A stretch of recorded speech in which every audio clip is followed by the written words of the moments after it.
suis de Mbane et membre du comité de lutte contre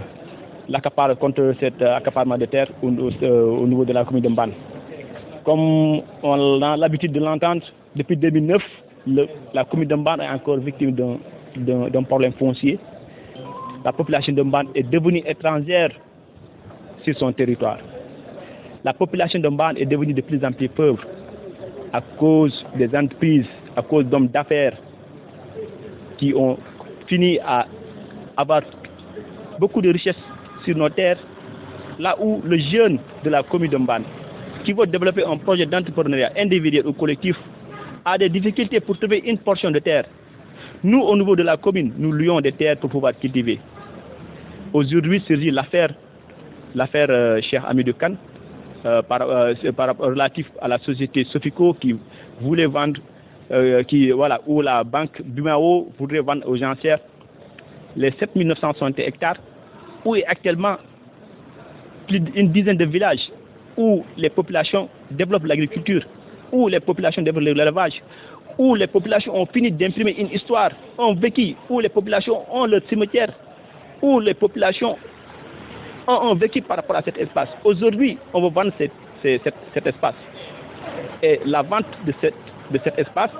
va entraîner la perte d'une économie locale portée par des exploitations familiales qui sont dans cette commune. La perte de toute une histoire, de toute une cohésion sociale entre agriculteurs et éleveurs qui ont fini vraiment à construire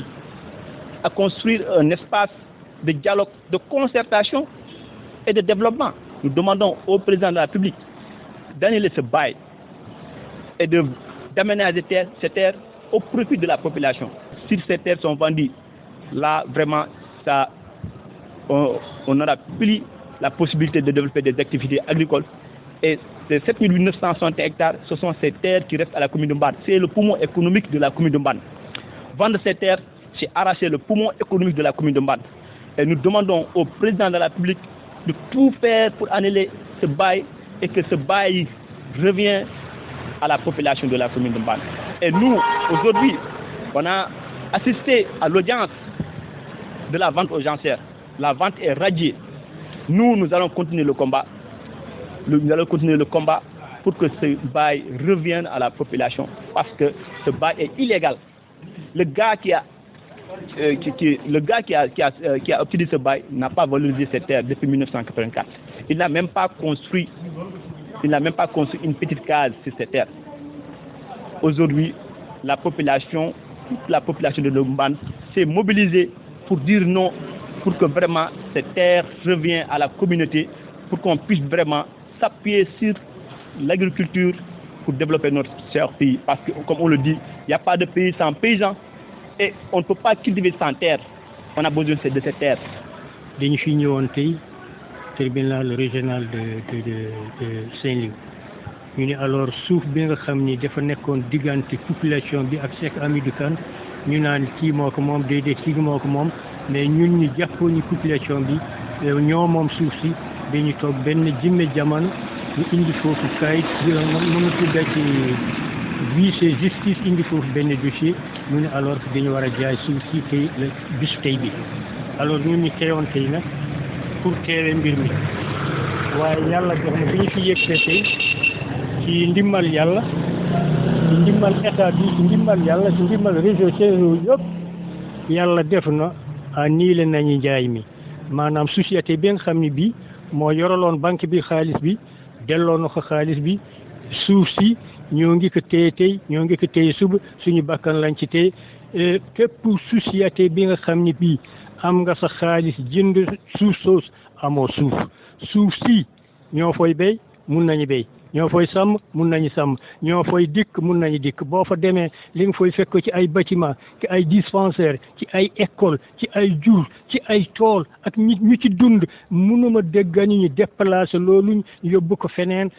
fu ñu leen di mun yóbbu tëjuñu foofu te feneen fu ñu leen di mun yóbbu tam foofu moo ñu ginal parce que foofu la ñu juddoo màggee fa yaroo fa suñu bien yëpp nekk foofu ñun ñi nga xam ni dem nañu ba ñu màggat